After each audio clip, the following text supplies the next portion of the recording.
हरिशिवा उदासीन आश्रम सनातन मंदिर भिलवाड़ा में महामंडलेश्वर स्वामी हंसाराम उदासीन के सानिध्य में आयोजित विभिन्न धार्मिक और आध्यात्मिक अनुष्ठानों के अंतर्गत आज राम स्नेही संप्रदाय के पीठाधीश्वर अनंत श्री विभूतिश रामदयाल जी महाराज पधारे। उन्होंने अपने आशीर्वचन में कहा कि गुरु की सेवा, सिमरन और सत्संग से ही सभी सुख प्राप्त होते हैं।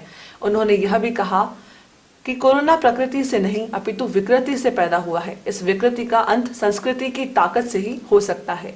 अपने गुरु और ईश्वर की अलौकिक शक्ति एवं कृपा ही इसकी वैक्सीन है, जो राष्ट्र के नागरिकों की इस कोरोना से रक्षा कर पाएगी।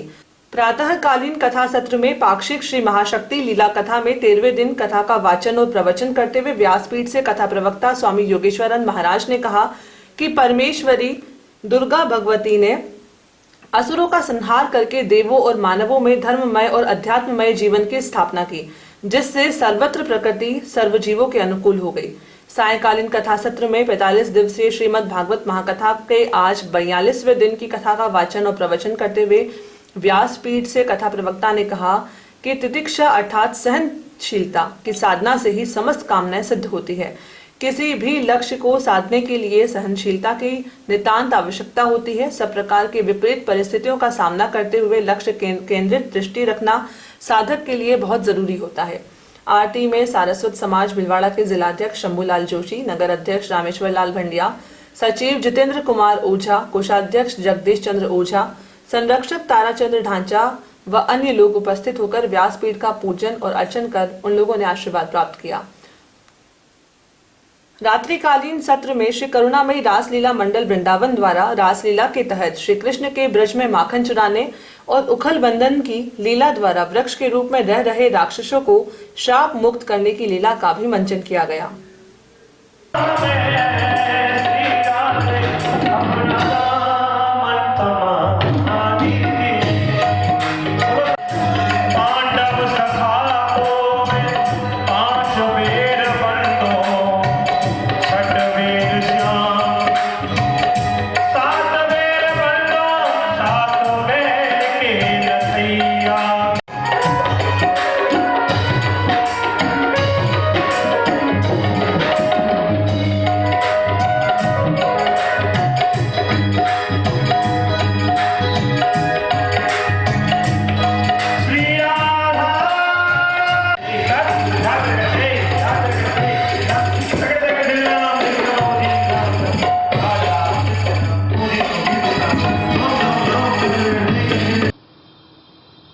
ये नहीं समझ रहे थे कि अधिक मास के बाद नवरात्रि में भी ऐसे ही दोनों टाइम प्रवचन सत्संग चलेंगे, लीला होगी।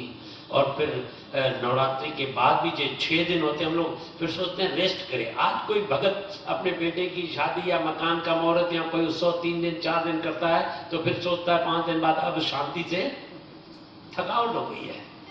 पर यहाँ ईश्वर कृपा ऐसी है जो सब आनंद हो गया, थकावट नहीं हुई है। क्या हुआ?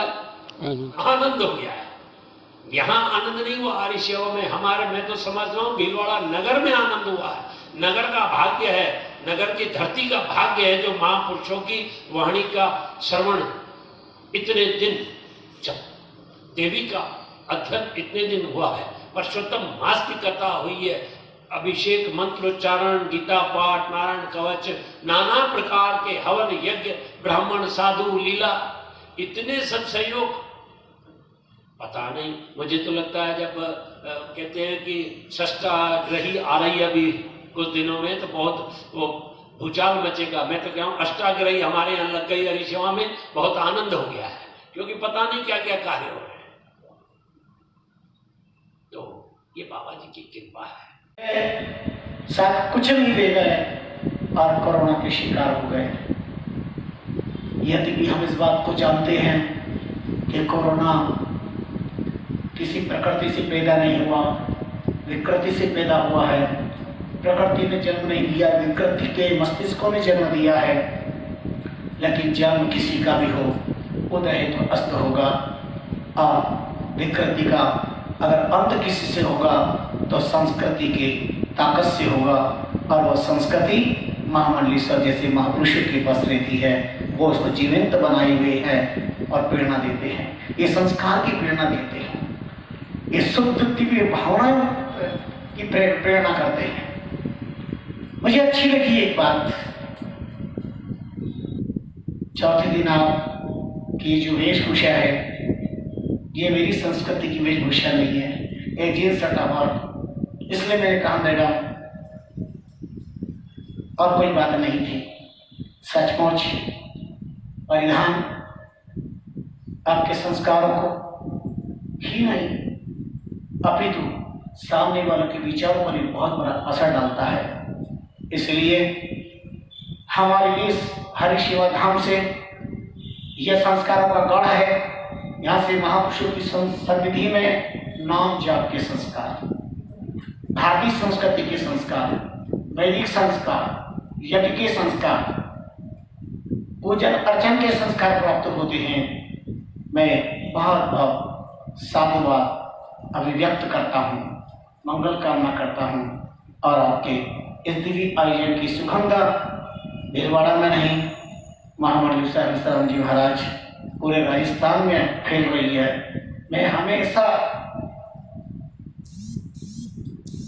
मीडिया के माध्यम से, अखबार के माध्यम से मैं पत्रकार को धन्यवाद देना चाहता हूँ, मीडिया को धन्यवाद देना चाहता हूँ कि जहाँ इस पूरे देश के अंदर पता नहीं सुशांत जैसे केस पर रात दिन मीडिया चल रहा है, पर धन्य है ये मीडिया और ये लोग जहाँ सत्संग, ज्ञान, भक्ति और हमारे योगेश्वरन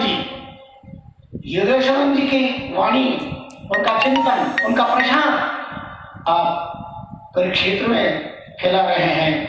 मैं स्वामी दर्शन जी के प्रति भी बहुत अर्पिता व्यक्त करता, अच्छी वाणी है। मंगलाचरण से चारों तरफ से पता चल जाता है ना कि क्या है, और विचार तो मैं सुनता ही रहता हूँ। बहुत बहुत धन्यवाद।